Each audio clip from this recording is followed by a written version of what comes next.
joining us. This is the Green Party of New Jersey statewide general membership meeting. You are joining us for our elections 2020 recap.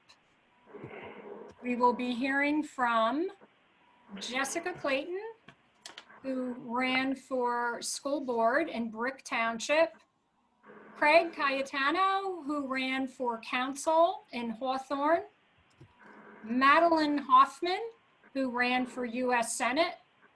And on behalf of the Hawkins team, you will be hearing from Violett, the regional organizer for Howie 2020. So we're just going to go through one candidate at a time. We also want to take questions from our participants today, and they have been directed for any newcomers.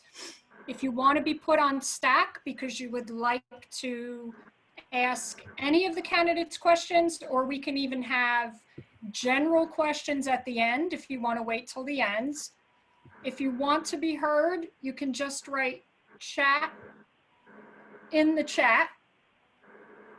If you have problems with the chat, please let us know. You can actually just jump in right now if you don't know where the chat is. And so each candidate will have about 10 to 15 minutes. So I want our candidates to talk about the strong points of their campaign. We can talk a little bit about the effects of COVID on your campaign. And I know this question is probably going to be really difficult because we were just so bogged down by the chaos of COVID.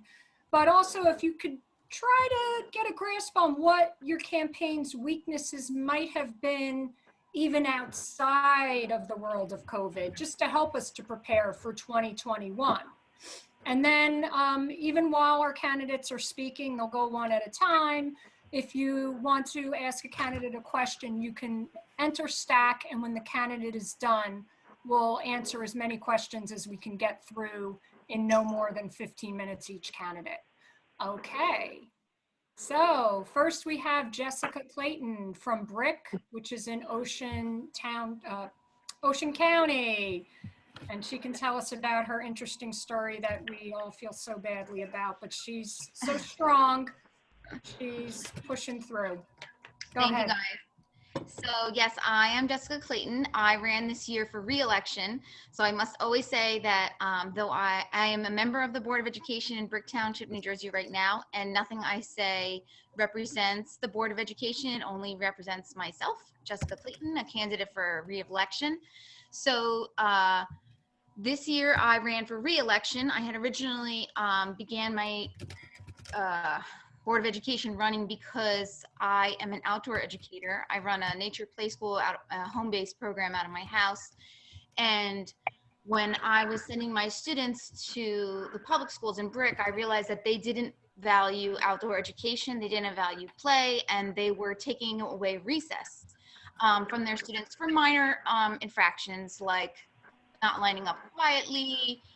They were doing class punishments for some children's small infractions, and those punishments were including taking away recess, which is, I think, vital to everyone's education, because recess gives kids a break from, you know, teacher-directed activities, gives them happiness, it gives them, you know, it gives them physical education, but they can get that from gym, but it also gives them a release and an opportunity to self-direct themselves for, you know, as short as 20 or 30 minutes. And when you shave 5 or 10 minutes off that recess, you're really taking out a huge portion of the day that the kids have to do whatever it is they choose to do, whether that be talk with their friends or run around or play. And that was why I had originally ran. Since then, luckily, the state has passed a law that said they can't do that anymore. So that was wonderful news. And this year I ran a campaign centered around bringing play to early childhood. We recently had implemented a huge expansion to our preschool program, and the preschool program teaches Tools of the Mind, which is a play-based curriculum.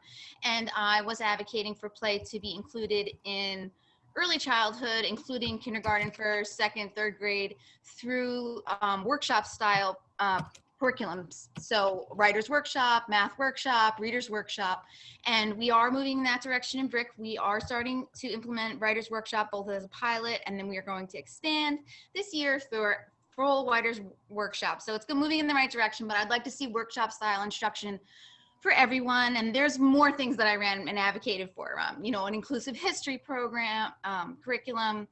I would like to see curriculum time set in the schedule for both history and science every single day. Right now they have it every other day, which I think leaves some kids out to have their favorite subjects, you know, not taught that day at school. And I feel, you know, I want them to have a fair shot to listen to the curriculum and ideas that are important to them. So positives of my campaign. Well, I was very glad that I actually did win. So I did win by 2 votes. The bad news is that 2 votes. Come on, I forgot to say that because I did actually win. Yes. There were 5 candidates. There were 5 candidates. The first place winner, it got 13,528 votes, and I got 12,968 votes. So a difference of about a little less than 500 votes. However, the third place winner only was 2 votes behind me. He got 12,966 votes. So he called for a recount. And then the judge just ruled that we are mandated to have a recount. The Ocean County is mandated to recount the votes. So we still don't know whether or not I've officially won. We are allowed to have a representative there during the count, but I have no information about what day the count's going to be or when we have to be there yet. So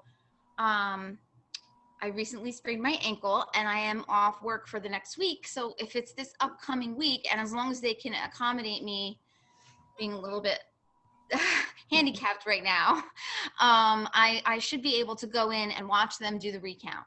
I think that would be great for us as Greens because we don't always get representation. They have Democrats and Republican representation at all of this ballot counting. You know, when we bring the ballots from the boxes, they don't have Greens there. So this will be a good opportunity for us as Greens to be, you know, have presence.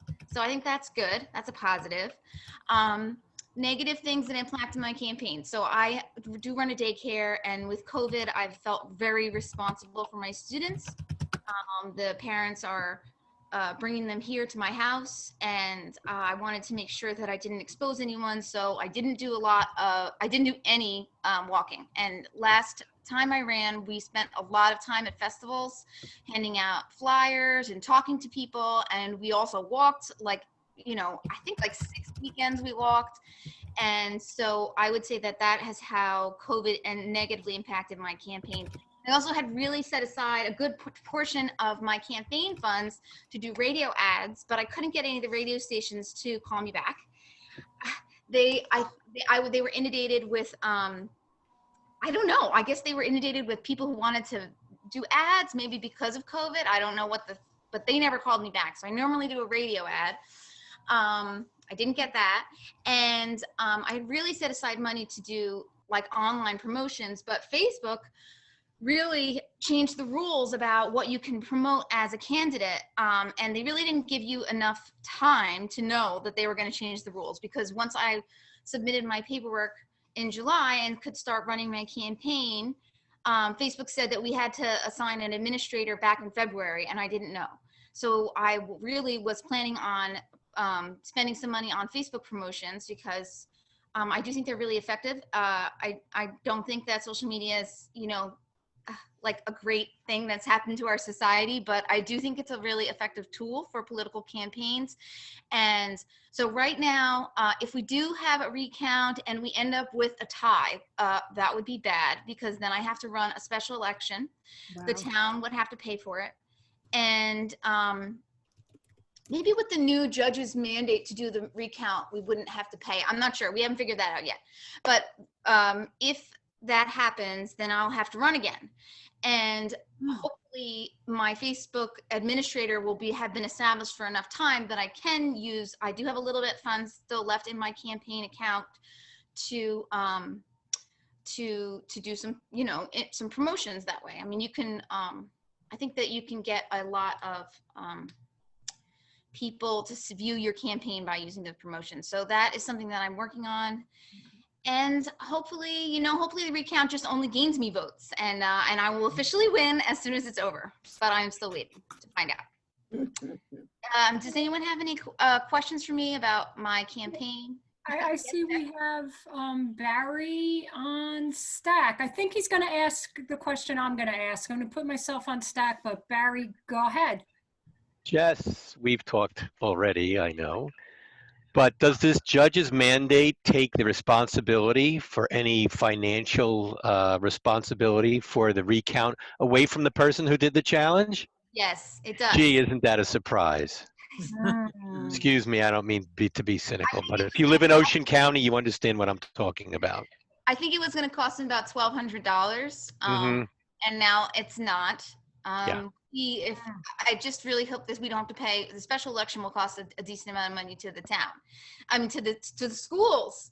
Hey, And to the school board, yeah. And I really hope that doesn't happen, because I would really don't want. Well, if he mandated the recount, I would assume that he has to follow it all the way through, but you never know in Ocean County because the judges are appointed by George Gilmore. So anyway, thank you.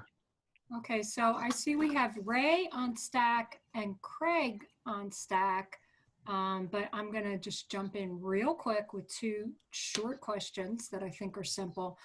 Do you have a deadline for when the recount has to be finished and certified?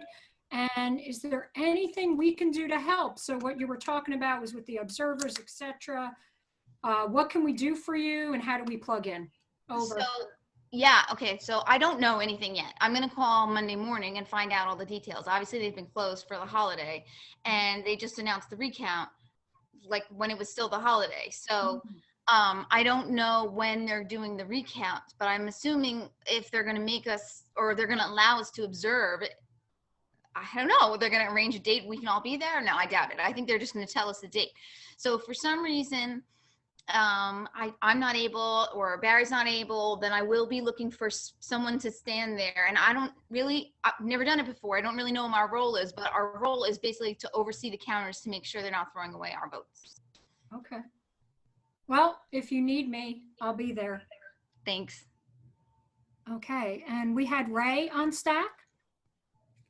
Hi, my question is that, because I'm new here, what was the difference between your platform and the number one person and number three person?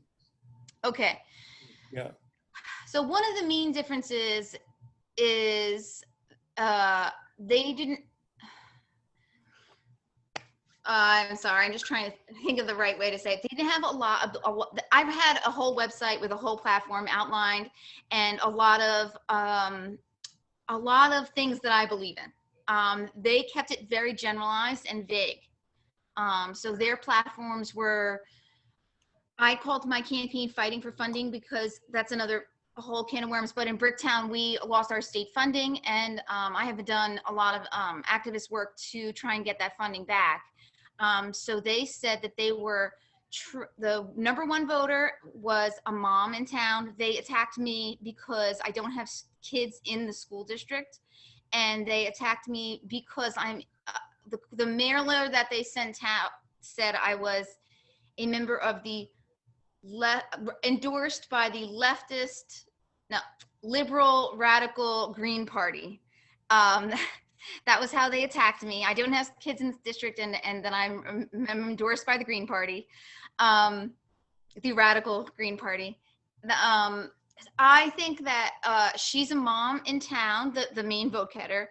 She has 5 kids, and they felt like a mom of students in the district. They really rallied behind that. When I did my debate, they brought it up no less than 8 times. So that was one of the main things that they were different from me. the vote getter that is right behind me is a person who was endorsed by the Democratic Party, and they are like, they've already been involved in politics for a long time. They are maybe a town name, not always like positive things. I've heard negative things about his shit, not just from Barry, from other members of the community. But he's been politically involved for a long time with the town, and he's well known. He also runs the Columbus Day Parade. So those were some of the differences in our campaigns, but I wouldn't say that they had a strong idea of what they wanted to advocate for in terms of the board. They just felt like we needed to communicate more, that we needed to be more transparent, and that we needed to fight for funding, which is something, of course, that I believed in too. Okay. And next on stack, we have Craig. It might be too late for this, but is there any way to petition to have the ballots that weren't cured extension able to be done? Because most of these counties didn't even finish counting till after the deadline of the letters to curing ballots. I'm looking at the Ocean County letter. It gave you the Wednesday, November 18th by 4 o'clock. I don't know about you, but Passaic County didn't even post the final results until like a week ago. So it's just absurd with what's going on.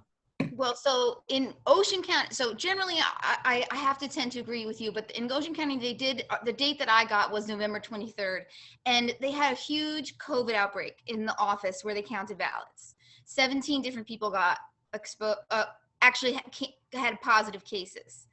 So they got an extension because they had to stop counting for a while. They didn't have anyone to count. So it would be a little bit remiss for me to say. I mean, I think that honestly they tried hard, but there was a huge outbreak. So, there's nothing they can really do about that. Do you know of any of your own people that had issues with ballots that weren't counted? So I happen to know one person whose ballot, she mailed it in, put it in the box. She didn't mail it in. I'm sorry. She dropped it in the box. She and her spouse dropped it in the box at the same time. And then it never said received. So she actually ended up casting a provisional ballot on election day because she tracked her ballot and it was never received. Now there was definitely confusion, but she was able to call the county clerk's office and they told her to cast a provisional ballot. So, if I have one example that things didn't go exactly right, I'm sure that there are multiple examples. Yeah, if you have one example, you're talking maybe 5 to 10 at least votes like that, and that could be the decision in this race. So, okay. There's only 2 votes. Yeah, it's a big deal. I know every single vote counts. I mean, definitely. Yeah. Great. And I know that, I guess that was 2 years ago that you won. Was it 3 years? 3. Yes, sorry. Okay. And I know that one of your strengths was all of the door-to-door you did. So I know you are the more worthy candidate of your other 4 challengers because you were the incumbent. But I know you're going to win. And we know you're the more qualified candidate who puts in the time and talked to the people. That's why you won.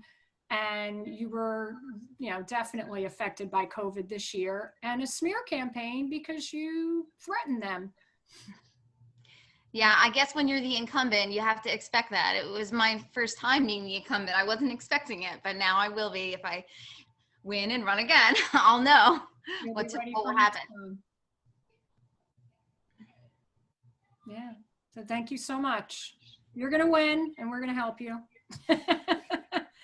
Yay. Thank you.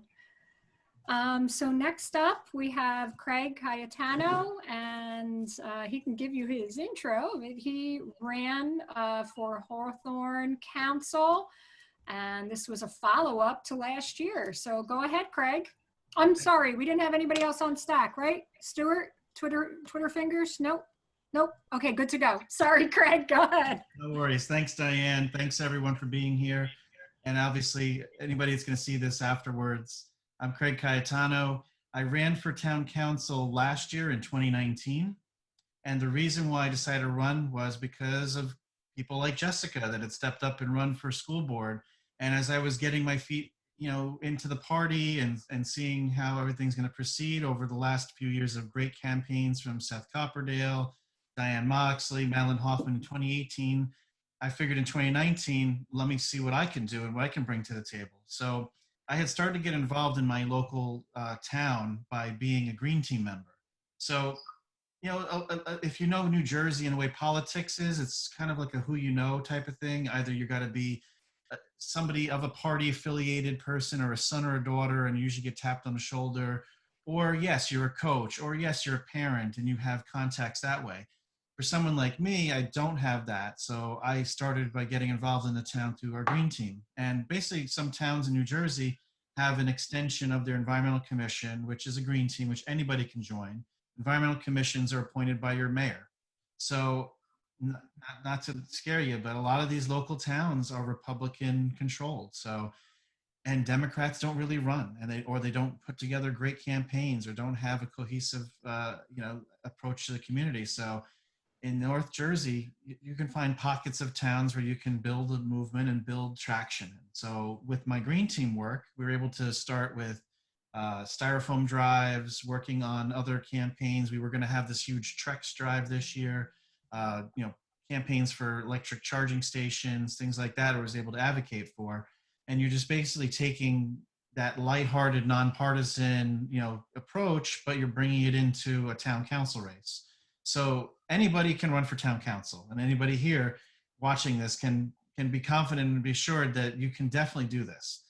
Just need to get a little bit of inroad into the town. So as a Green Party candidate, I brought a different approach to everything. In my race the first time around, there was no Democrat candidate the cycle before, back in 2015. They let the Republican have the line, and the town, again, is basically a Republican town with only one Democrat on their council. So when 2019 came around, I looked at it as a tripartisan race. We ended up losing that race. The incumbent won with less votes because obviously you have a new campaign here. There was also a Democrat that ran that didn't really campaign much. We had a huge platform, and we brought a lot of attention to this whole town, and it kind of woke everybody up. So when that race ended, he regretfully passed away 2 weeks after. So we knew there was going to be a special election held this year. So obviously we had to run again. And with COVID, we didn't know what we were going to expect. So we had to still file for petitions. So in the summer, because again, as a Green, your path to the general is you just got to get the requirement of petitions. But now you have to either go door to door or come up with ingenious ideas like a scannable barcode, which we used to have a petition link to. And that was another trick. So I was able to get about 30 or 40 petitions that way. And then I got another, I guess, 60 hand signatures still with people that were comfortable with me coming in with a mask and gloves and giving them their own pen and signing a paper petition. And as a Green, you always want to get more than the allotted amount in case they decide to dispute some signatures. So we went into this race hoping for the best, and we didn't know what we were going to get. Last time there was 29.6% turnout in our ward race. So there's 4 wards in Hawthorne.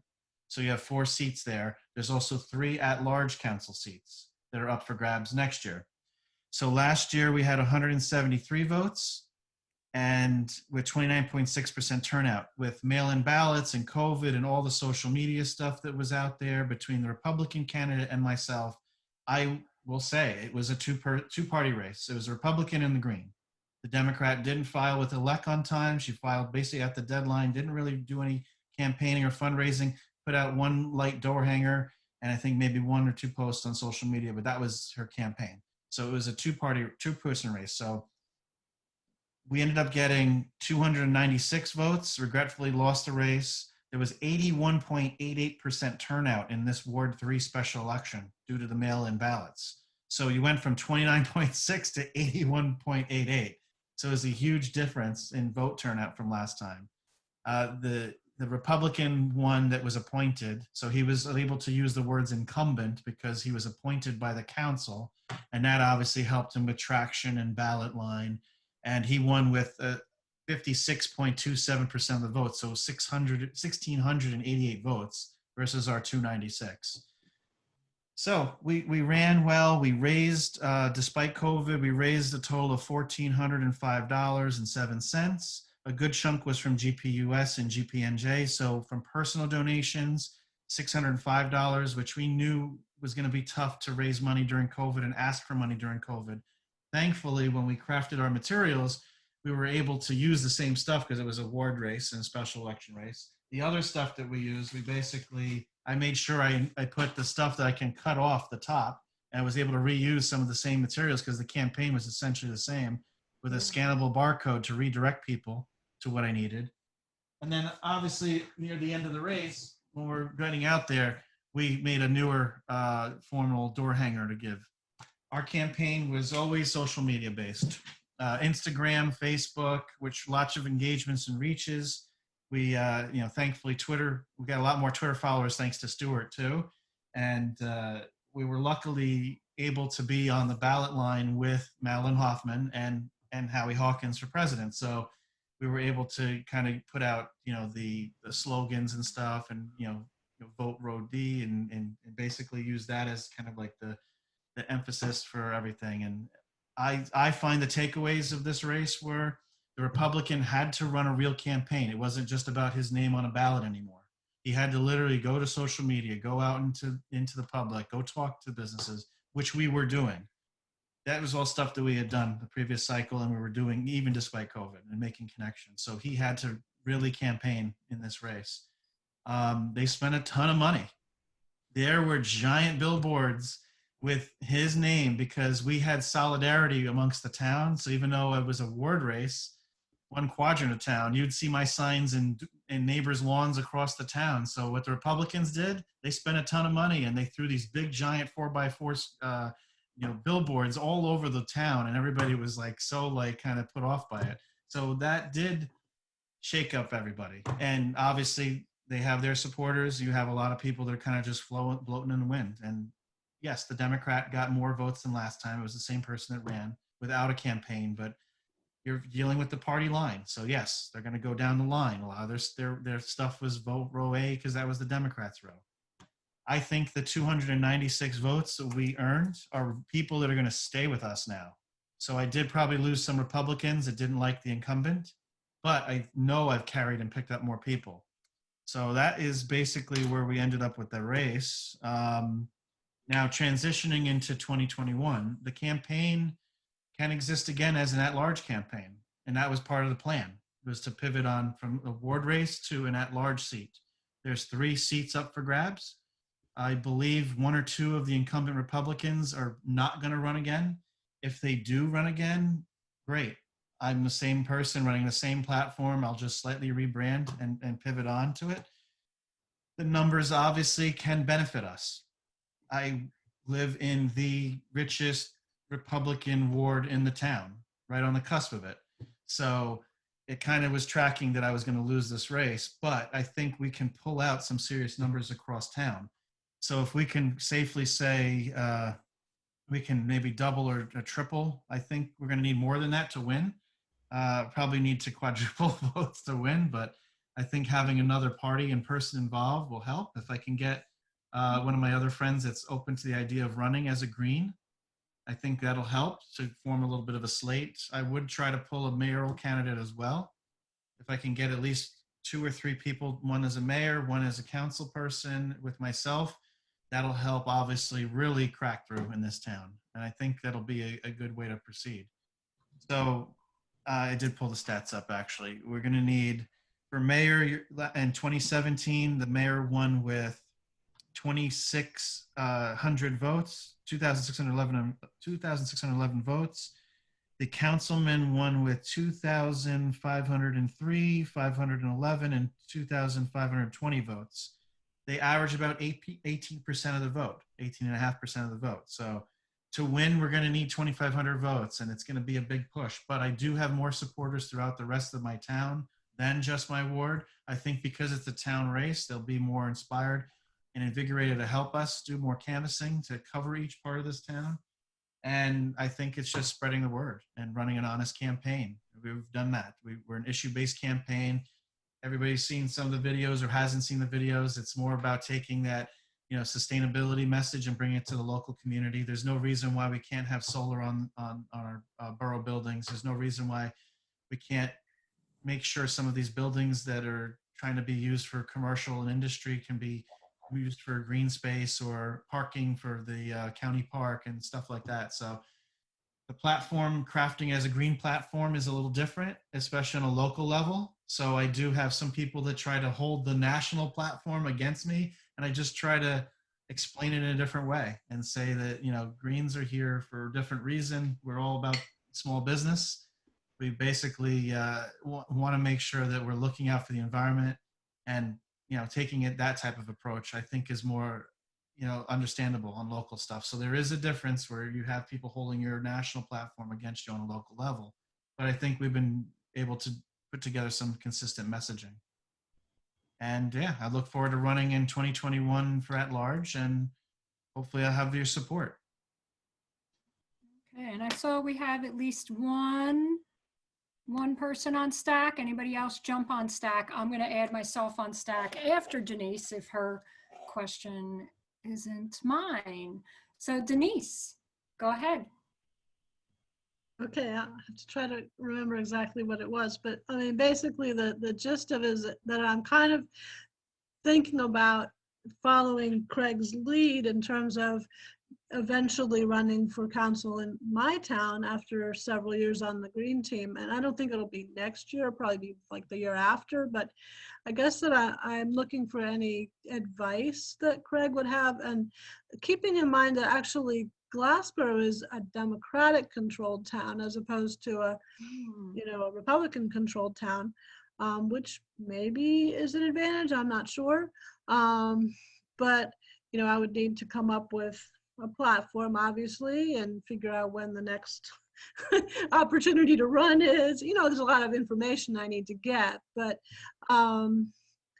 it just, I would be interested in hearing Craig's thoughts on that.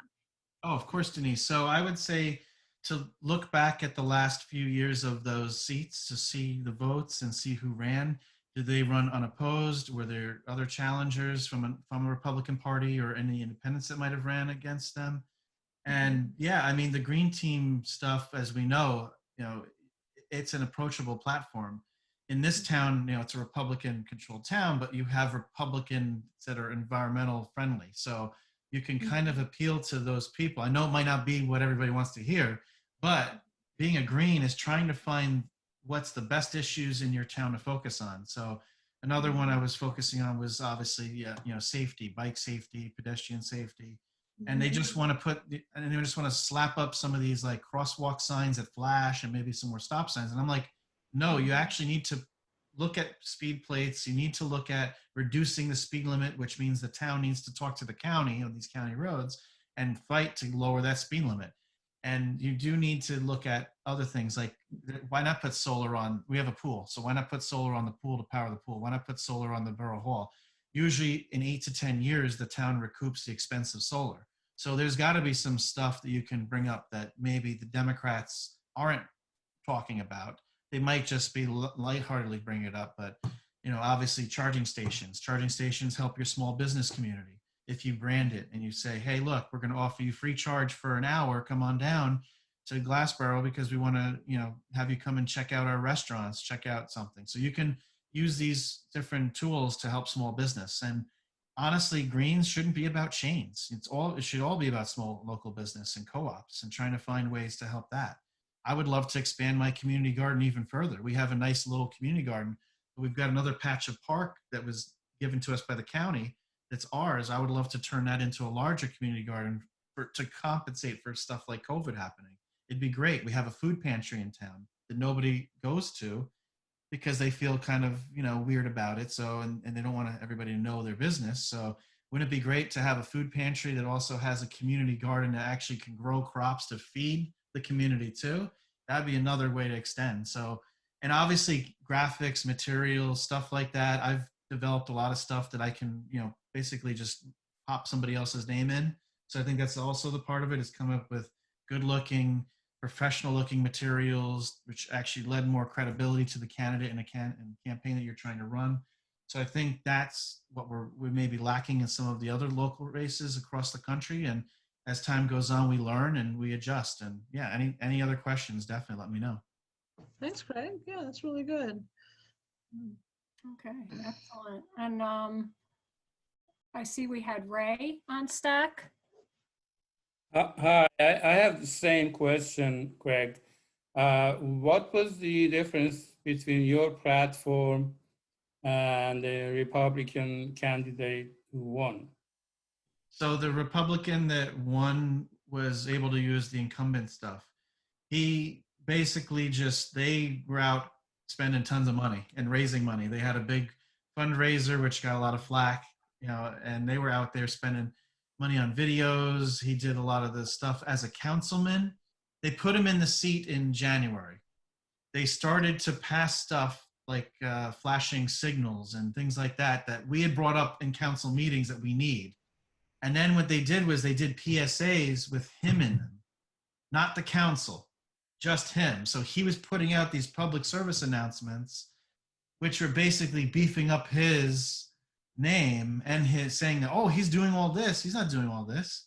He ran on a bag, like a welcome bag that you get when you move to the town. He's like, yeah, I organized this welcome bag. No, the council made this welcome bag for everybody to have when you move to town that the realtor gives you, or when you go to pay your bill, they give you. So they were letting him run on that stuff as campaign stuff, and they just threw that word incumbent, reelect. That was what they were doing. And yeah, it's a strong Republican ward. So that was the thing. And again, the Democrat didn't run on anything. She had no platform. She had no issues. She didn't even campaign until the last week and a half of the race. We already had mail-in ballots going out and everything. And then all of a sudden we were like, oh shoot, there's a door hanger from the Democrat on my door. Like, what are we doing here? But the Republican was out there. He was hitting the streets despite COVID. He went door to door with Republicans. I went door to door with unaffiliated. Maybe I should have went on door to door with Democrats right away too. I did unaffiliated first and then Democrats. So that's probably my one mistake, that if I look back on it that I could take back, I'll do it again differently. But there were a few Republicans that voted for me. I'd still say out of that number, maybe 20 to 40 Republicans voted for me, at least that number. The rest were, yes, unaffiliated and disgruntled Democrats that weren't happy with their candidate. Thank you. And I see we have Jessica on stack. Craig, just to make sure that I understood this clearly, he took credit for everything that the council did and said because he was, so he must have done that with permission, but because they're all Republicans on the council, they come up with a plan together. When you're the only one, you can't say like, I did this, because really, I mean, especially on the Board of Education, when it's a different kind of a position, but you're not individually accountable for the things that the board accomplishes. The board accomplishes them as a whole. You can't take individual, maybe you can on the council, maybe it's different, I'm not sure. Nope, this was purely their plan. This was their crafty way to try to appeal to everybody. Now, again, could I have said, what are you guys doing, and attacked or not? I didn't attack. I just let it be. And I just did my own PSAs and my own thing. But yeah, a lot of the stuff that was passed through council, through a vote of the council. You saw a PSA with him doing it, and it's ridiculous. But that's their strategy. There's 7 seats. So out of the 4 wards, there's 1 Democrat who won with like 400 votes, which is pathetic in his Ward 1 race. And then everybody else is Republican. The mayor's Republican too. Got it. Yeah. Interesting plan. I don't know if they can do the same plan next year because they have older people that are not social media savvy. I don't think it's going to work for them. They can try. I will go on the attack, and I have no problem finally letting out a little bit of clause on this next race if they try that stuff again. Yeah, But- it's a hard decision to make whether or not you want to go on attack, because believe me, being the one who gets mailers mailed out to the whole town with your name on them, telling you, telling other people that they don't like you, it didn't feel good. So get ready for that. Buck up. And again, then this is going to be shared out on my space, and I am okay with that. And I can say to my people in Hawthorne that'll see this, the Democrat did not run a campaign that would make sense for you to support that candidate. Everything that we did was basically from when we announced again. I think I announced in March, and then I started collecting those petitions, obviously in June or whatever. So the everything that we've done has been about running as a person, not party. So we were trying to build the brand as a person over party, and we will continue that. And I think if I can have my friend run with me by my side as a council person, that'll give more credibility to what are the Greens, what does the Green Party offer, what do these people offer. And if I can grab a mayoral candidate also, just to add a little more strength to the ballot, I think that would help.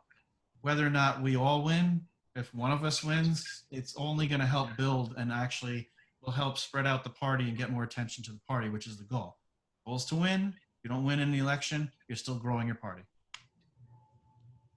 Okay, and we're past our time, so I'm just going to make my question more into like a statement-ish, but you can answer the little tiny question in there. So I know one of the years you reached a higher percentage than the other year, and I know your percentages are pretty good. And you're saying, I believe you said about 18% could get you council at large. So like my statement part is, it seemed like your strength is talking to the people, canvassing door to door, and being able to go to events that couldn't occur this year. So I'm thinking that 2021, the Democrats and the Republicans can't do what you're capable of doing with sort of the real groundwork. So I think it's not going to be a far reach. So what was your higher percentage? Because I know they're pretty good for. So yeah, well, obviously in 2019, we had a higher percentage, with 16.62, and that was an off year, of course. Oh, what was the percentage? 16.62 last year with Yeah. 173 votes. But because of the mail-in ballot, you had such a huge turnout, our percentage, even though we had more overall votes, dropped to 9.87. So yeah, we would have to double that double that here, and obviously throughout each ward. So we're going to need to double the efforts. So the plan would be to come out early. And I'm thinking this is the year I file immediately in March, and I get out ahead of the game, because I'm going to need to start lightly going across the rest of the town. Yeah, some people see me here and there, and the community threads are very Republican and Democrat party controlled, so I can't really get my word out that way. It's tough. A lot of stuff gets blocked, so I'm going to have to do the door-to-door stuff. And at least if I go around with the last materials we just had, and I just basically cover up the Ward 3, that starts to get the name out to everybody else that might not know who the heck I am. Then do that early in April maybe, and then we can start really organizing in June, July for the full wave. Yeah, and maybe I'm wrong for predicting this, but I don't think we're going to feel COVID the same next fall. I think there's going to be some concerns, but I think you're going to have the events, and you're going to have more canvassing. And I think one of your strengths is once you're talking to people, and that might be directly reflected in the difference in percentages. Even though you busted your butt and were creative, the ice cream truck, I think COVID affected your ability to really connect directly with voters. And I think next year, your strength is going to get you, just like you got 16%, I think you're going to have no problem getting 18% or more. So thank you, Craig. And you ran a kick butt campaign, worked your butt off. So beware next year. Not that we want to get them started early, but. and honestly, thank you, Diane. Thank you, Howie Hawkins campaign. Howie came down. We had our ice cream truck event. If people weren't aware, I was trying to find a creative way to get in front of people that might not know who they am still with everything and COVID. And I figured, let's rent an ice cream truck. And we drove around the ward in an ice cream truck on an evening, early evening. And the guy was so super nice. He's going to be involved with us again. He loved our campaign. And I think we can utilize him again. And it's smart because he's in town. He's already licensed to be in town. You don't have to get a special permit. You don't have to go through all this rigmarole. And he's a small business owner too. So you're helping the whole cause and you get out in front of everybody. So I thank Howie for coming down. I thank you and Tom and everybody from Hawkins team. You had Ruben come out and help too. And the rest of the Green Party that came out and helped us. And I can't wait to get at it again in 2021. Yeah. And it will be better. We will stamp out COVID. Okay. I will get that vaccine as soon as it is safe. Getting my flu shot this week. Okay. And next, we have Madelyn Hoffman, who ran for U.S. Senate. So she can talk to us about strengths, about evil COVID and the battle, and weaknesses. Hard to say outside of COVID, but go ahead, Madelyn. All right. Well, thank you. And thank you to Jessica and Craig for those excellent reports about all the work that was done. And, you know, our campaign supported you whenever we could. We were down there in the ice cream truck along with Howie Hawkins. And I thought only of my mother, who passed away a couple of years ago, but loved her good humor truck in the Bronx and was always, you know, ice cream was it, ice cream was it. And I broke my sugar-free stuff in order to have one of those, one of the popsicles from the ice cream truck as part of that campaign. It was delightful to be on the inside of the truck, not only on the outside. So for our campaign for U.S. Senate, this was, as others have mentioned, I had run for U.S. Senate in 2018 against Senator Menendez. And years prior, in 1996, I ran as Ralph Nader's vice presidential running mate in New Jersey. In 1997, I ran for governor, both times as Green, and 1998, I ran for Congress as a Green. So I was very fortunate and honored to be able to run 2 more times, this time in this decade, once in 2018 and once in 2020. We ran a record-setting campaign in 2020. We got the most votes for any Green Party candidate running in a statewide race in New Jersey with 38,288 votes. Just about 1%, depended on which outlet you looked at. One of us, I will talk about Nader in a second, Matthew. This is a statewide campaign. I'm talking about either governor or U.S. Senate. It was the most of any of those races, more than any person who had any Green Party candidate who ran at that level. No, we did not get the highest number at any time. We got more votes than Jill Stein did in 2016, but we did not. The one person we're sitting up and looking at is the one person I'm most honored to sit up and look at, and that's Ralph Nader, because in the year 2000, Nader won, not won, but he gained 94,000 votes. So the 38,288 vote total is behind, second only to Ralph Nader, if you count the presidential races as well. We spent 17.5 cents per vote. I don't think the major party candidates can claim that. We raised and spent around $6,000, maybe a little more, but we did it even though this was the time of COVID. Okay, we did it by contact, in the sense that this was an idea from Stuart Chen-Hayes back in the summer. We went county by county. We touched down in each of the 21 counties in New Jersey. We brought Yeah, we brought our signs. We brought signs for Howie Hawkins as much as we could. And we went to some, like we saw Lucy the Elephant in Atlantic County, but we also went to Atlantic City and saw the Black Lives Matter mural that had been painted there. We went to Salem County, to the Salem Nuclear Power Plant. We went to the Great Falls to talk about the real Green New Deal and how we're not only talking about environmental protection as necessary to protect the water and the waterfalls, but also a workers' Bill of Rights, and how a workers' Bill of Rights was necessary as the antidote or as a piece of the Green New Deal.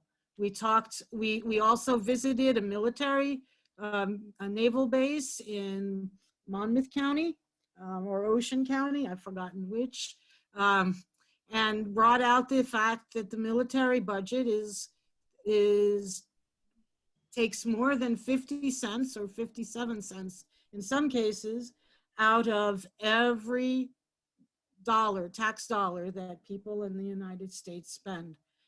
So we ran a very strong platform-based campaign, anti-war, anti-imperialist, anti-capitalist, pro-worker, pro-Green New Deal, real Green New Deal, pro-single payer, improved and expanded Medicare for all. We did not back down off of the language of our platform and got 38,288 votes. Now, how did this compare to 2018? We got more votes in every county except for 2 than we got in 2018. The other 2, we got slightly fewer votes than before. We won. We had a challenger this year who was a self-defined Bernie-crat, and she got over 30,000 votes. She won 6 counties. The Hoffman for Senate campaign won in 15 of the 21 counties. So yes, our top counties were Republican dominated counties. This is something we're still scratching our head over, trying to figure out. We got over 4,000 votes in Monmouth County. We got over 3,000 votes in Ocean County. We got over 2,000 votes in 4 or 5 counties, and over 1,000 in all but in 16 or more counties. So it's 1,000, 16 or more, 1,000, 16 counties, 1,000 or more. 1 county for over 4,000, 1 county over 3,000, 4 or 5 over 2,000, and the rest were over 1,000. And 1 other was at something like 989 votes in Warren County. So 959, 4,472 in Monmouth to be precise. So we have a lot to build on. And as I said, we went to every county at least once, sometimes more than once. We canvassed along with the Howie Hawkins campaign in some of these counties. When I say canvass, we didn't ring the doorbell. We didn't talk to people. We used lists that were generated by Barry Bender. We went to the unaffiliateds, the Greens, the Socialists, the Libertarians, and we just put our literature along with Howie's in those doors in order to let people know where we were, who we were, and that we were there. And we canvassed every single weekend day in October, canvassed sometimes in September as well. And then Barry and I canvassed the day before Election Day in Bordentown, down in Burlington County. I believe that the vote by mail helped provide our record numbers, but it's a good thing.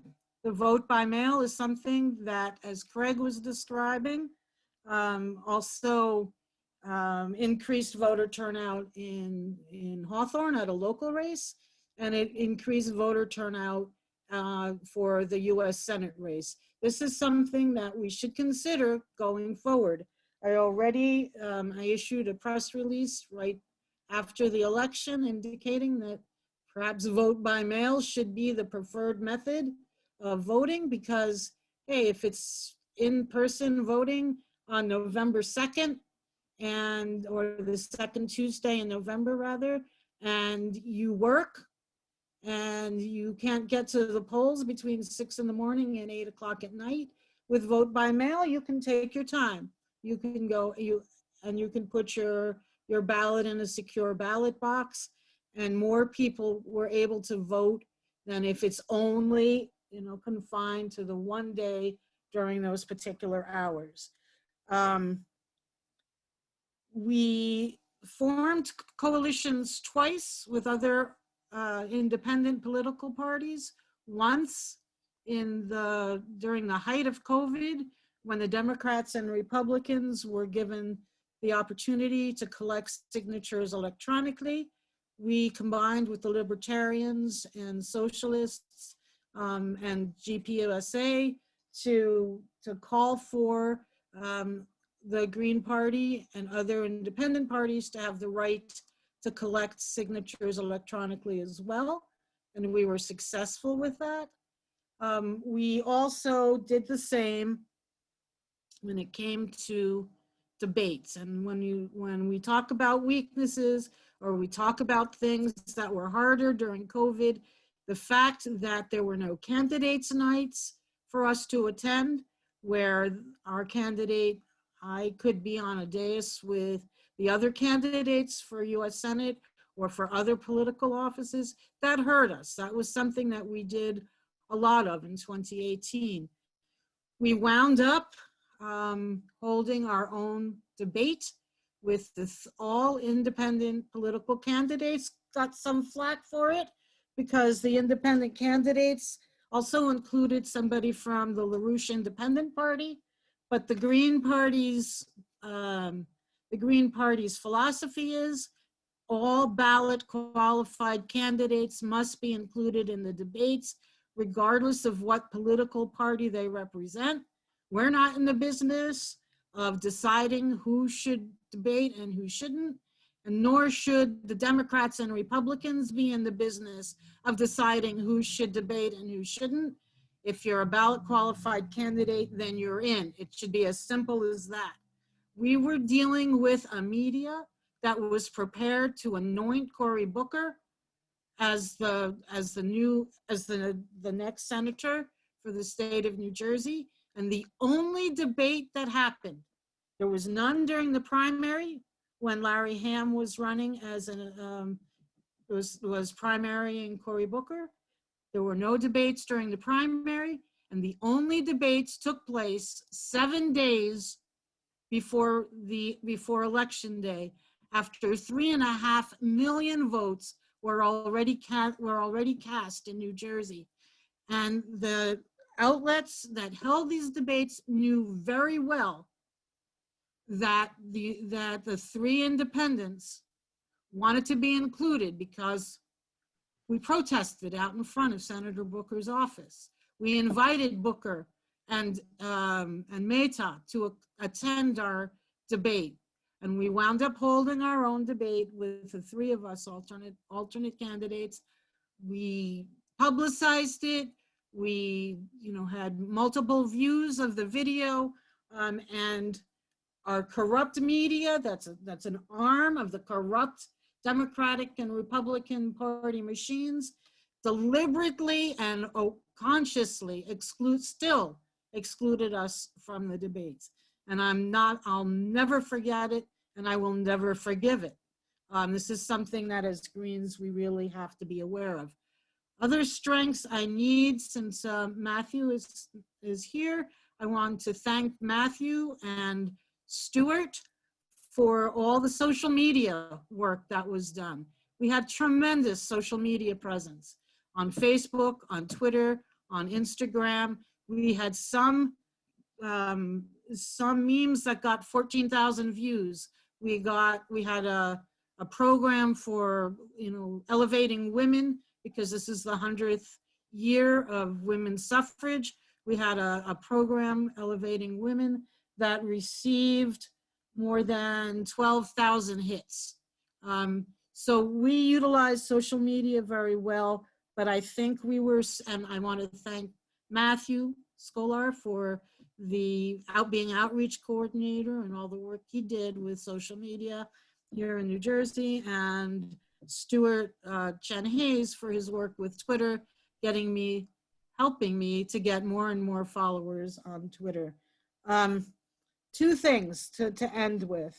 Oh, and also I want to thank Lily Benavides, because we put out, in addition to an official English language video, we put out a Spanish language video to reach out to our Spanish speaking friends and neighbors throughout New Jersey, and Lily participated in that.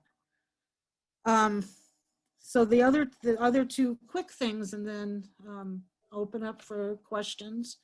I was asked by an independent publication to be a monthly contributor to their newspaper or their online publication, Weekender New Jersey. And I just wrote an article about mutual aid organizations throughout New Jersey, and that will be published on December 6th. And then also, for anybody who was down in Camden County in February, before everything shut down, when we went to the fundraiser for Booker and the Democrats, including Georgia Norcross, I got an essay published in an anthology called COVID City, Voices from the Epicenter, which just hit the presses a couple of days ago. There's a photograph of our campaign in front of the college, Camden County College. And anyone who was there holding the banner called saying, "Follow the money," your picture is in this book as well, because it's a full page photo picture in accompanying my essay that was published. And so I think and we're going to conduct a thank you tour. We're going to go to 6 counties, 6 regional events to thank people for voting for the Hoffman for Senate campaign, but also to recruit new members into the Green Party of New Jersey. Camden and Gloucester did tremendously well. We're going to go to Middlesex in the area around there. Stuart Chen Hayes, thank you very much. Middlesex did really well. Monmouth and Ocean, we're going to be going there. We have a date, but I've forgotten it at the moment. We said it a couple of last week. We have a date, but we haven't decided on a location. And we're going to have one up here in Morris County, because Hunterdon, Sussex, and Morris many people voted for our campaign in this part of New Jersey. And I think I probably went over my time, but I'm finished now, and willing to take, available to take questions. Yeah, we could take a couple of questions, and I see we already have Denise on stack. So Denise, go ahead. Hi, it's not exactly a question, but one of Madelyn's comments reminded me when she was talking about how she did some writing for some publications. If you all, any of you remember Steve Welser, who used to be very active in the party, he's the editor of the Green Horizon magazine, which publishes many articles and essays about the Green Party and green issues. And I'm now on that editorial board as well. And so part of my job as editorial board member is to seek out other articles to be published in the magazine, which comes out twice a year.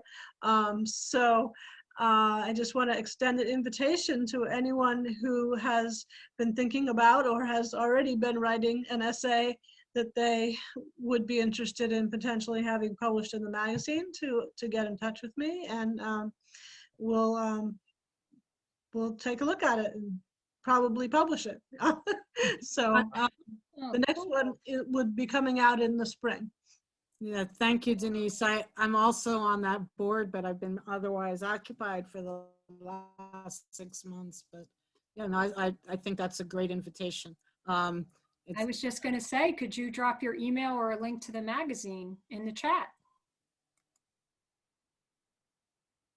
And also the event in Monmouth and Ocean at 2 o'clock, maybe in Asbury Park, but also virtually, is on December 13th. We just have to come up with the location. And we're building in a virtual end to it, virtual side to it in case COVID gets worse and fewer people want to get out, want to go out, given the COVID restrictions. And yes, I know, Stuart, you also asked for a link. Which one? Yeah, we have to get it all. We're gonna try, Stuart, to get them all on the same meme, but if we can't, we have to get it out with at least maybe the first two, and then we need to do another one. In terms of publicity across all the platforms, it will be so much better if we can just do one all the way. But I don't think we're gonna be able to do it until January, so. But we'll try, we're gonna try. I mean, that's the goal, but I don't know that we can do it. We'll give it the best shot though, because we value your work and your opinion, and we want to make it easier for you and more effective. So I have a little tiny question and more statement. So you ran in 2018 and 2020, and I think you adapted this year to the COVID problem really, really well. And it shows in your numbers that you had a lot of creative approaches, great social media. And I know Jessica touched on this a little bit, and I guess this is even more of a statement. I'm thinking greens in general, probably the next step for us. And now that we have such skilled people in our networks, might be the Facebook ads and other ads that we can do on our own with the skills of the people we now have connected to our networks. So I guess in general, I was just going to say, I thought you guys adapted really, really well, but I'm curious if you felt strong differences, and I guess I'd say related to COVID, in 2018 to 2020? Well, yeah, good question, Diane. Certainly the petition gathering, signature gathering on petitions, the electronic method worked, but only got us about half of what we needed. It was much more difficult than you would think, just to think about it, just to hear about it. So when we went down to Asbury Park multiple times, we brought little cards that we could give out. We got pens made. Thank you, Barry Bender, for those, for getting those ordered. We had the pens made so that we could hand them to people, and then they kept the pen. We didn't have to recycle it. We all had to mask. So we did not do as well with getting signatures in 2020, even though we had more time than we had in 2018 to get the signatures. It was really tough. Collingswood was a great spot. Kim knows about that one, and Rich as well, if he's still on the call. But thankfully, we live in a all blue state, or a solid blue state, I should say, because we weren't challenged. We had enough, but not as many as we would have liked, to really protect against the challenge. So that's one thing that, we were so many people were gathering signatures in 2018, and the festivals were held, street fairs, street festivals were held, and you could, you know, bring a clipboard and get a bunch of signatures there. This year was different. Also, I do think in places like Burlington County, I was in a part of a candidates night in Burlington County in 2018. And then also there was one held in Mercer County, I think, from the disability group, Rev Up, and a couple of others, where we were able to reach out to some other communities because they were asking for people, they were approaching all of the candidates. And I think not having those in-person meetings where people could hear from all the candidates at one time made a difference. We did our best despite that. Actually, there were a couple of candidate questionnaires I did not get to fill out. So, you know, we could have used a little more help with candidate questionnaires.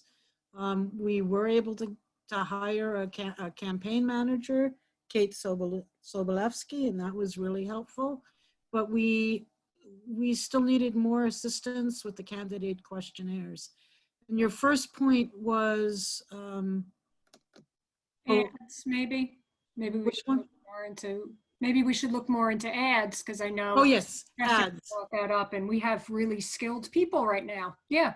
Yeah, and one of the opponents, she did not have lawn signs. We had lots of lawn signs. She did not campaign, but she used targeted Facebook ads to reach people in, say, Hudson County. And I mean, I don't think she campaigned. It was really hard to be visible as a campaigner in 2020. So she probably did a lot virtually, just as we did.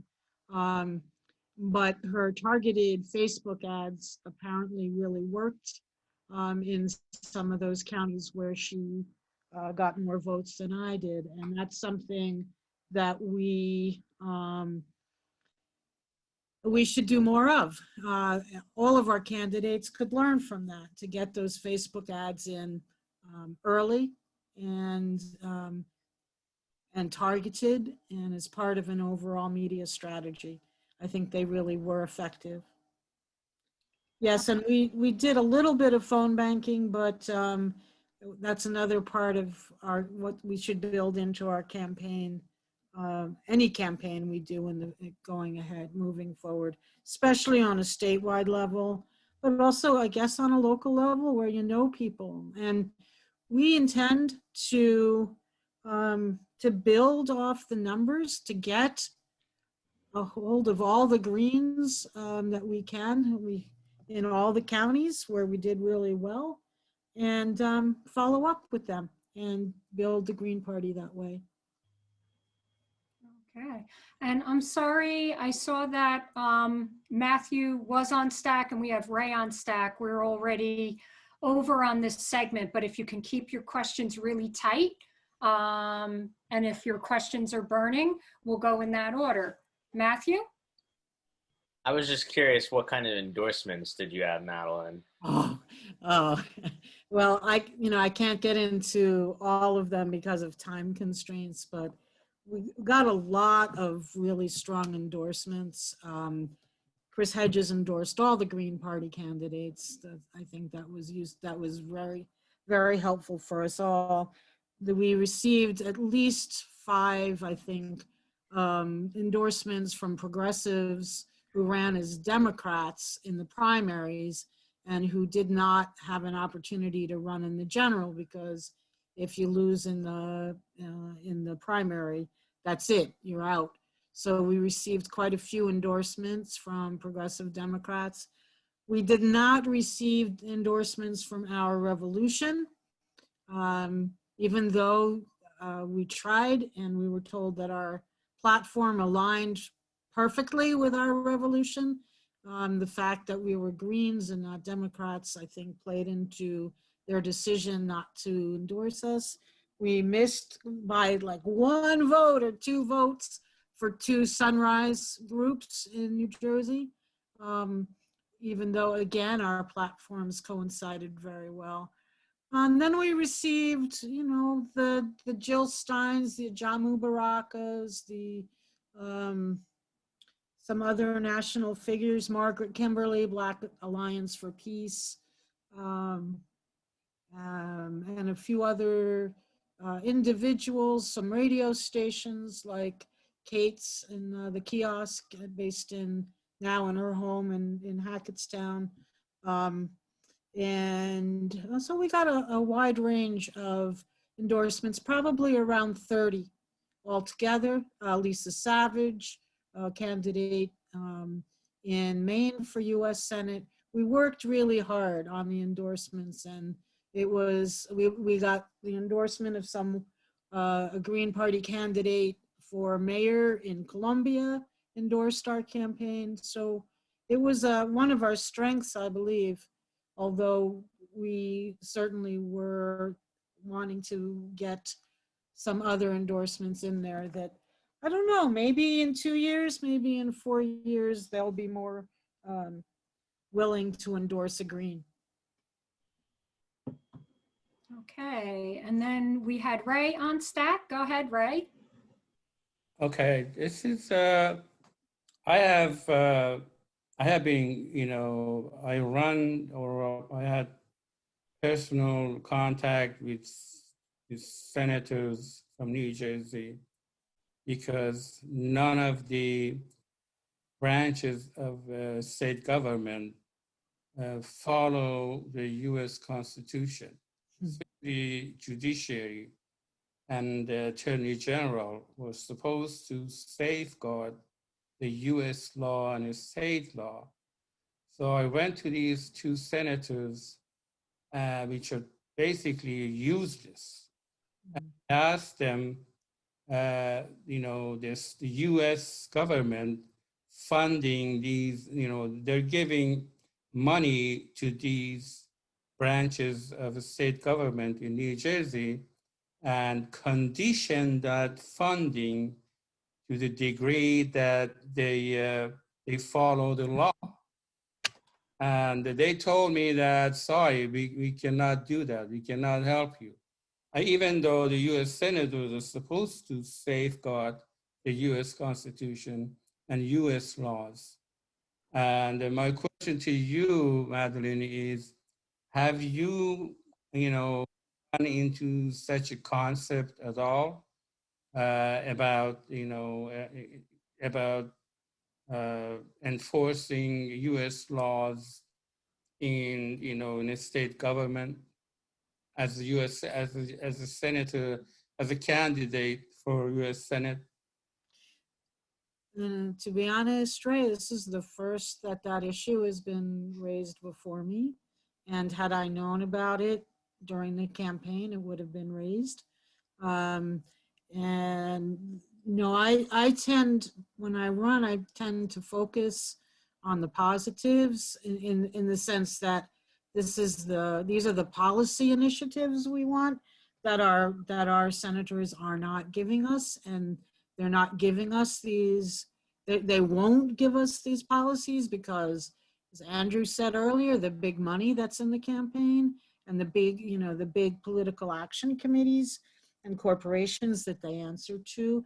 But I'd love to have a discussion with you about what you just raised, because I'm committed to continuing.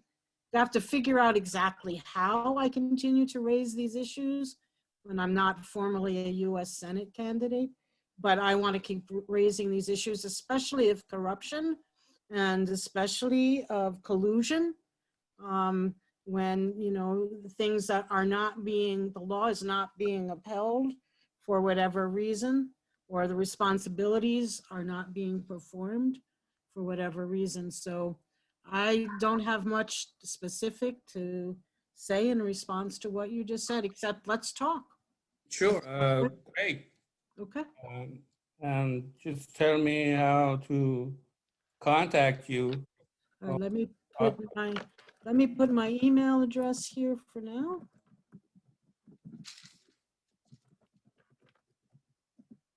Hi, everyone. I would like to join in as well. I'm supporting Ray. I was invited by Ray. My name is James Ezel. I can actually show you evidence of collusion. Our state has taken hundreds of millions of dollars to stop illegal foreclosure, but yet it still persists in New Jersey. Yeah, this is very important for us to deal with. I know, Diane, one of your issues is housing, and you know, one of the issues I ran on was, you know, no foreclosures, you know, cancellation of rents and mortgages, and no evictions and so on. So this will fit right in with that issue, I think. I can show you some complete evidence. JP Morgan Okay. Chase has almost paid $1 trillion. And JP Morgan Chase continues, along with our judges in the state of New Jersey, to illegally foreclose.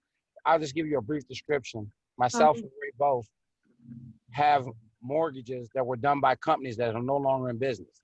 The actual loans we received were illegal from their inception. So they were shut down by the federal regulators. Why, if the federal regulators shut down these banks for the illegality of the loans, why would they then let them go forward and sell the loans to somebody else to collect them? Don't make sense, do it? Why shut down the first bank? So Yeah. I can show you in actual writing and documents. I have handwriting expert reports. We can show you just how this Ponzi scheme works. We can show you that millions of homes in America, they just gave the banks $6 trillion to cover up the Ponzi scheme. They gave them almost $4 trillion the last time this happened in 2008 with George Bush. I can run this down to the nth degree to show you how the fraud persists. I've gone to Cory Booker. I've given them the evidence, and we're under multiple consent orders. Individuals are getting their houses taken when they haven't even put up the proper documents to show that they actually bought the loan from a company that existed.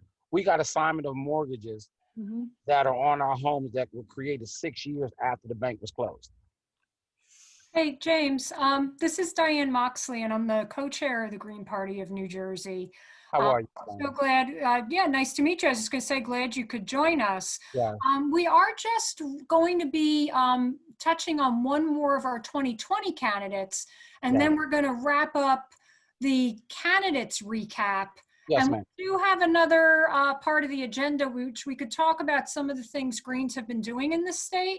Great. And I think we can talk about, like Madelyn said, I'm involved with folks that are trying to be really firm, hard, strong on the, you know, no foreclosures, no evictions right now. And then even just besides, you know, states of emergencies and calls, there needs to be more work done than that.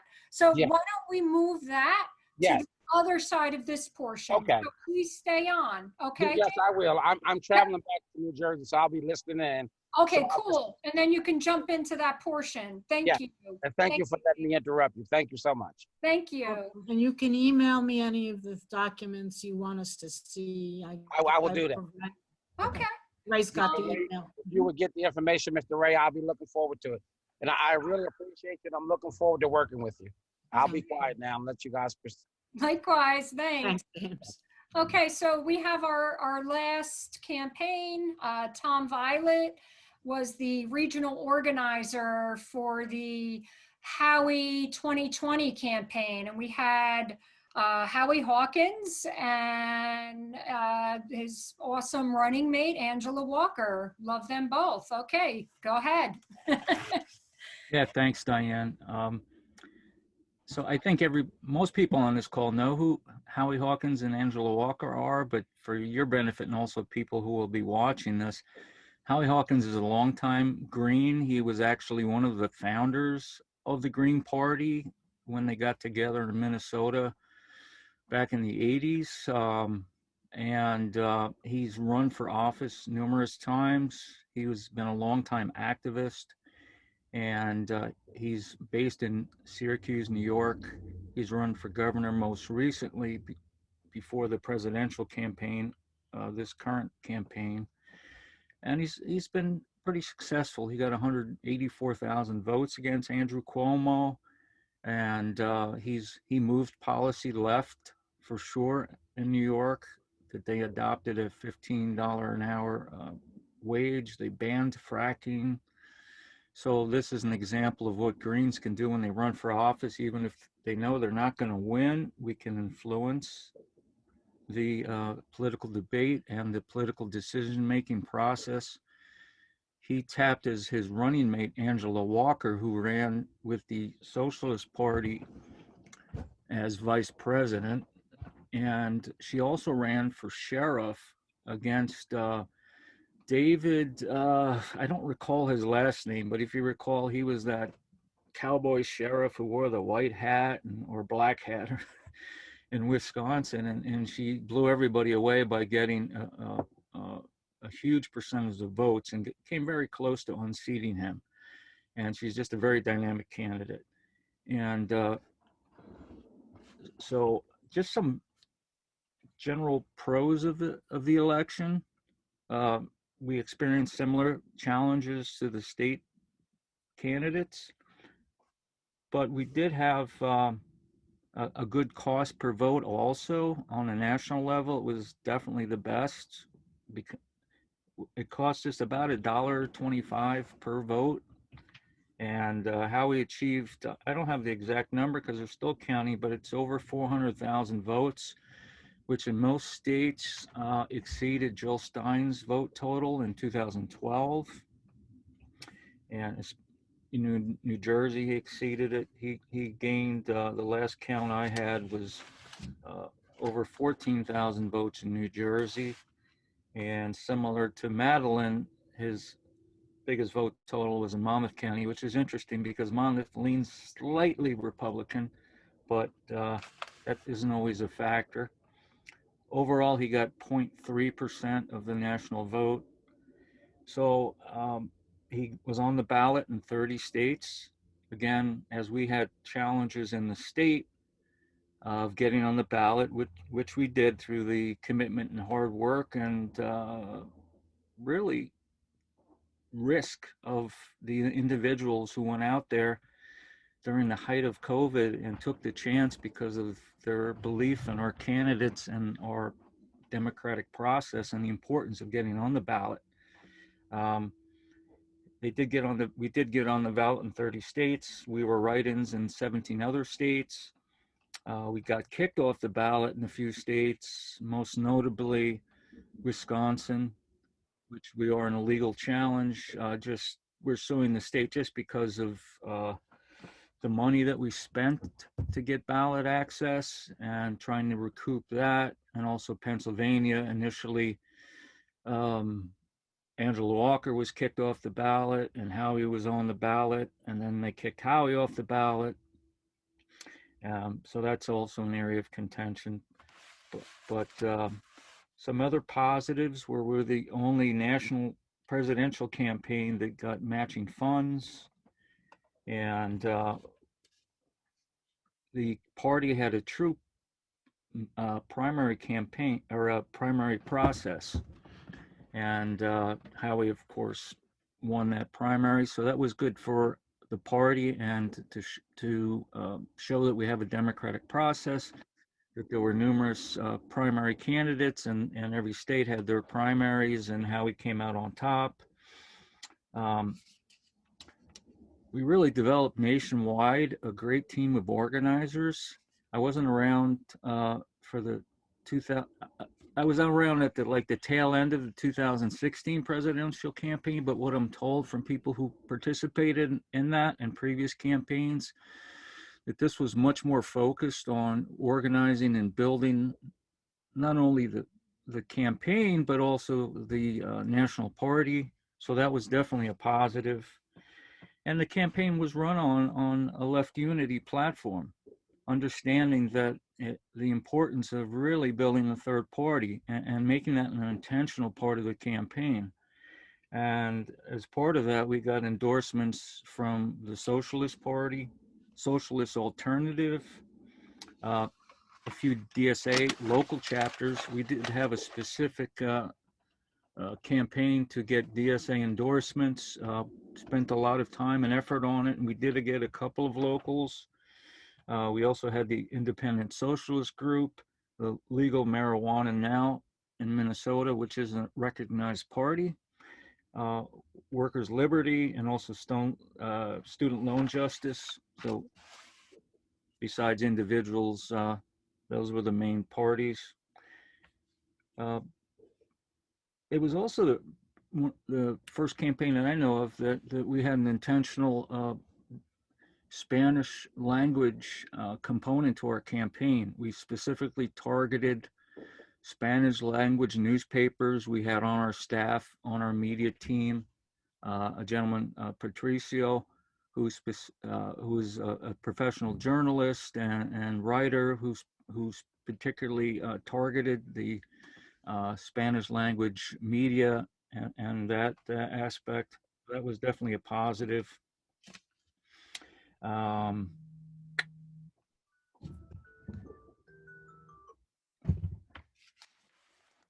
Some things that were a challenge, of course, our challenge was COVID also.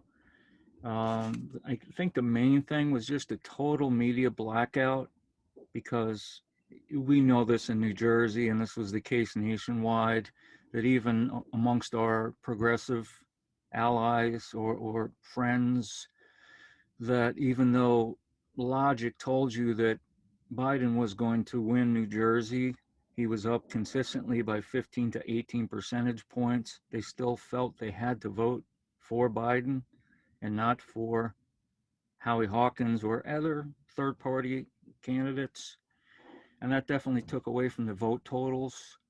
And, the media just, Jill Stein and Jamu Baraka, who was her VP running mate in 2016, they had CNN town halls.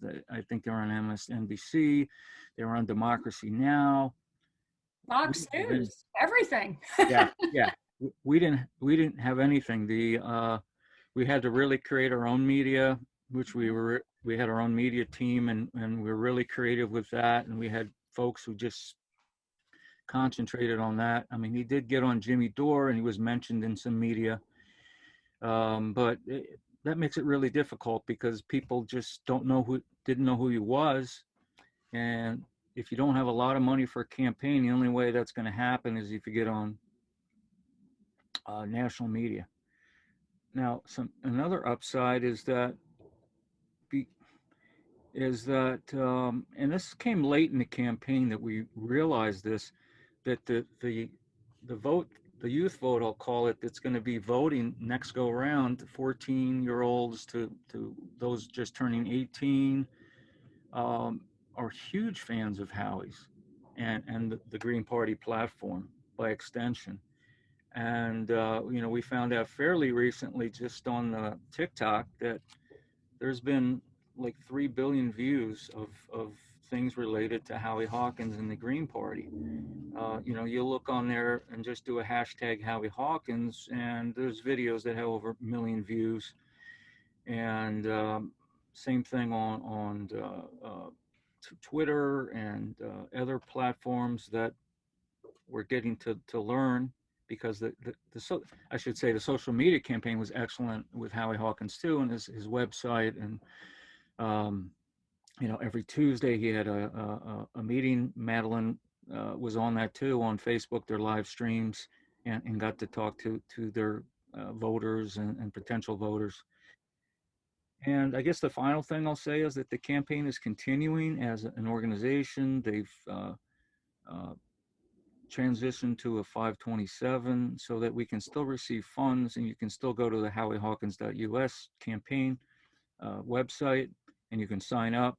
And we have a Zoom meeting that's already been promoted on Facebook and on the website and other platforms for December 5th at 8 p.m., specifically targeting, again, that youth vote and engaging them and trying to learn from them. How do we sustain interest and grow interest in this campaign? And we welcome anyone who fits that profile to come on that call and continue to grow our movement, and also support state parties from a national level. So this is all continuing from the actual presidential campaign. We're very excited about that. I'll take any questions. Thank you. Yeah, and I guess if you don't mind, I'll just follow up a couple of your topics and people can put Absolutely. Yeah. themselves on I always staff. forget things, Diane, and you remember them. I mean, and I think I might be being a little redundant, but like in a okay. nutshell, because one of our volunteers, even towards the end, as we were approaching the end, was disappointed when I swear, I think I told her, you know, like basically I know how these statewide campaigns run and with presidential candidates. And I told her, well, yeah, we wouldn't even get 1%. And she seemed very deflated. But I already just, you know, when you know how this works, you know, and first of all, this is about building a party around green messaging. So we all have to remember that. It's not about the candidate. And I think Margaret Flowers has some really good talking points about Howie Hawkins was the right candidate to run in 2020 because he has publicly taken heat and he can take it. In a certain sense, and maybe I'm going like too far in a different direction, this was a candidate that was going to be destroyed. And with Howie's long history, and you know, he got in New York gubernatorial debates and he's comfortable with being eviscerated. There's almost an idea that like if we had, I don't know how to word this, but if we had a different candidate running, it almost might have hurt them for future politics. Because Howie, well, he's like an Energizer bunny and he can just take the punches. He doesn't really flounder in his talking points and he's just gonna keep going. So I'd say that's kind of, he did his job and he did it well. And I might be a little off here, but I'm just gonna say this is my synopsis of, and I am not saying this to talk about previous candidates because I believe all of our candidates have been great, spot on, good representations. We build on it and we grow. But what I want to talk about with 2020 is, and if we want to compare a first run presidential to a first run presidential in recent times, if we're comparing Jill Stein in 2012 to Howie in 2020, let's look at, and she's great, she's brave, she's solid, we love Jill. So Jill in 2012 had no COVID, she had no extreme strong, but Trump, because we know they had the rhetoric talking points down solid.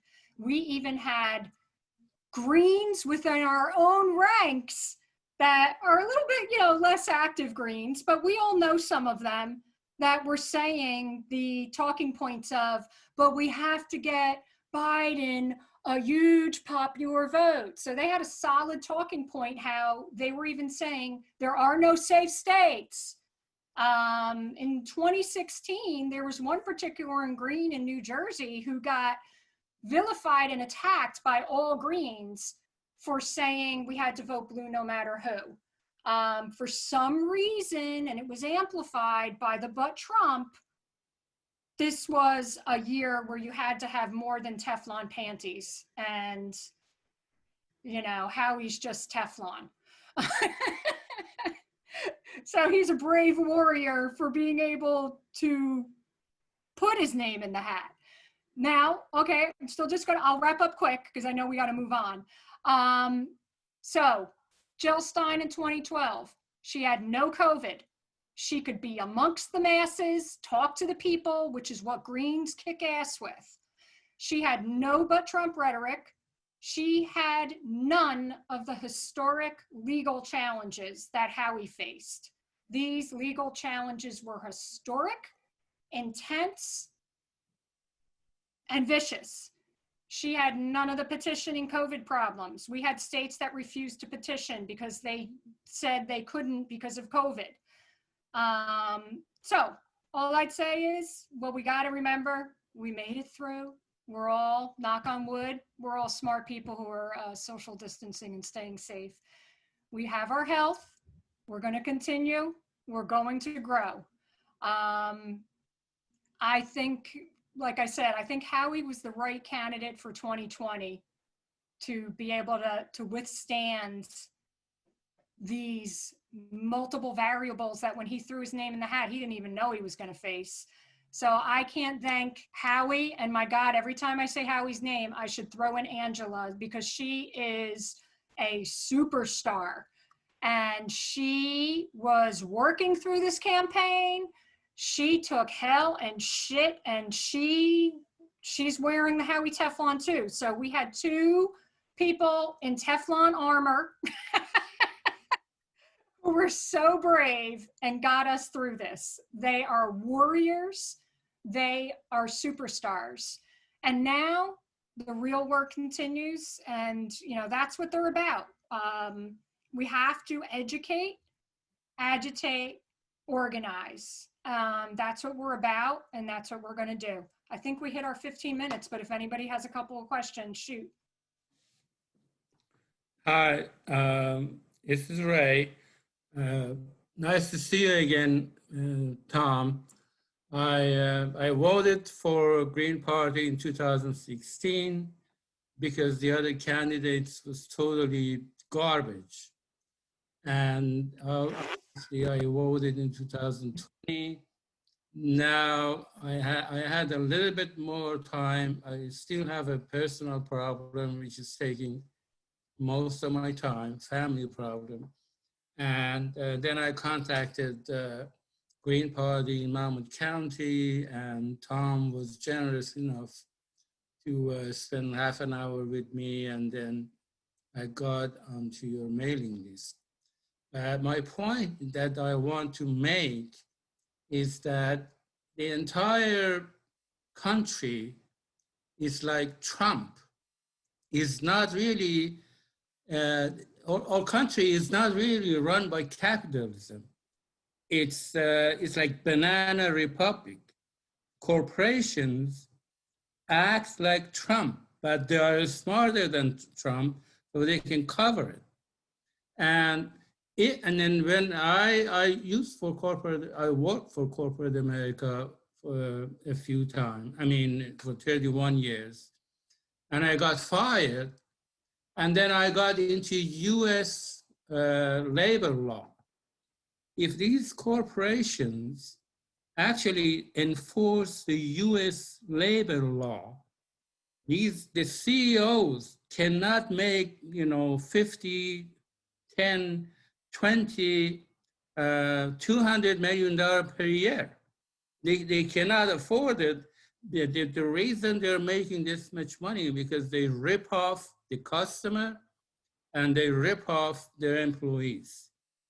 And our foreign policy, again, runs by corporate interests. They use the innocent soldiers to make money from other countries and from our own people. And then in 2015, I got into family court and I got into foreclosure court, and that was terrible. And if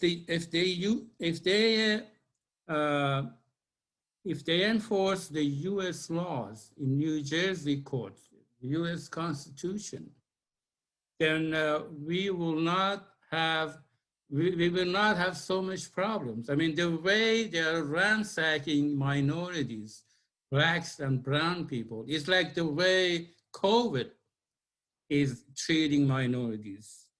Disproportionate, people are dying, and that's the same thing for foreclosure.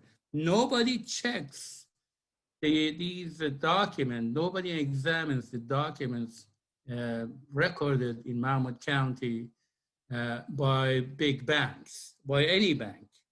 They just take it as they're valid. They don't even bother to examine. They don't even bother to let the homeowner know that a document has been filed against your house. So my point is that U.S. Constitution, I mean, right now, we don't have a constitution, even though U.S. is a constitutional republic, that's not, that's not what is being enforced. Even enforcing the U.S. Constitution will be a great improvement to what we have now. So that's basically my point. I mean, I don't know if I made it, but I did my best. So. No, you did, and I think it kind of just carries with, my points of the work continues. The work was there. The work is still there. We know, as Green Party and running Green candidates, I hate to say it, some of our candidates are going to win, but we know the deck is stacked against us, and our job is to organize, educate, and we're activists. So we don't just run political campaigns. We will be working on evictions and foreclosures and mutual aid, etc. So absolutely. I think we had somebody who put themselves on stack, correct? I'm sorry, I'm losing my scrolling. Craig, was that you? Yep, it was me, Yep. Diane. Okay, go ahead, Craig. So yeah, just to bring everything back together on Howie, and Howie was one of the co-founders of the party. Howie's not going anywhere. Howie has done the job for the party to try to build this Left Unity campaign. He, despite COVID, was having these broadcasts and bringing on down ballot campaigns. So part of the criticism that people will say towards the Green Party is, oh, what are you doing down ballot? And I always say it's both. You need to have a top down and a bottom up approach. You need your top candidates to focus and bring attention to the local candidates. And obviously that inspires somebody to run. So the effort and work that Howie Hawkins did, even though we didn't get the vote totals that we would hope to have had in New Jersey, it still is a win because you had a candidate that was working nonstop on social media to bring up people in Baltimore like Franca or people like Jake in California. Obviously, we've had a huge push for the ranked choice voting race in Maine, so with Lisa Savage. So Howie was using the space that he created, and he's still going to keep doing that. So anybody that sees this, be assured that Howie Hawkins will still be in the party working on the best aspects and trying to build this party and mold it the way we want to all see it. So as we transition now to 2021, it's great to have known that we had a great presidential candidate that was trying to do this Left Unity ticket and has brought people aboard, has brought some youth and invigorated youth on. It's great to have Madelyn Hoffman out there in the streets during COVID doing all the work. And she's already been doing it. She was already out the other day for another protest at the prison in Bergen County. So it's not going to stop. We're going to be there. And yes, you will have the politics and electoral wing still trying to nip at the heels of the machine and break through. We're going to focus on issues too. But I just wanted to thank everybody for the race and run and all the good work. Yeah, and we have many people on this video right now who are busting their ass on our campaigns, on petitioning. And I know we're just going to keep this, moving because we are about educating, growing, and organizing. I don't think we had anybody else on stack. And I think we can wrap up this portion of our meeting unless does anybody else have a question that hasn't, and it could even be for any of our candidates, and then we can wrap up. I think we're good. Okay, that was a lot, but I think we did a good job. Everybody really kicked butt considering these bizarre circumstances that are honestly so painful for Greens because we love talking to people. And yeah, we are so thankful to have the voices of Howie and Angela also helping to amplify our voices, and the support of GPUS. I know they through support to Jessica and some down ballot campaigns, Craig, Madelyn, Madelyn also got support from the Women's Caucus. So we thank everyone who has supported our campaigns. Go ahead, Madelyn. It looked like you were gonna. Yeah, no, I was just going to say, it was the Women's Caucus. It wasn't GPUS, but the Women's Caucus provided money to many women who applied for the campaign, the CCC, Yeah. and weren't able to receive funds. So I wanted to thank the Women's Caucus for helping out. Yeah. I also wanted to just quickly acknowledge the Young Eco-Socialist Caucus here in New Jersey that came about during these last few months, all the good work they're doing. And, you know, hopefully they will continue to be a very strong voice within the Green Party of New Jersey. Yeah, absolutely. They are the next generation. We're not doing our job if we're not training our replacements. So thank you. They're vocal as heck now too. Yeah. Right here in the present. Yeah. Okay, I think we're done.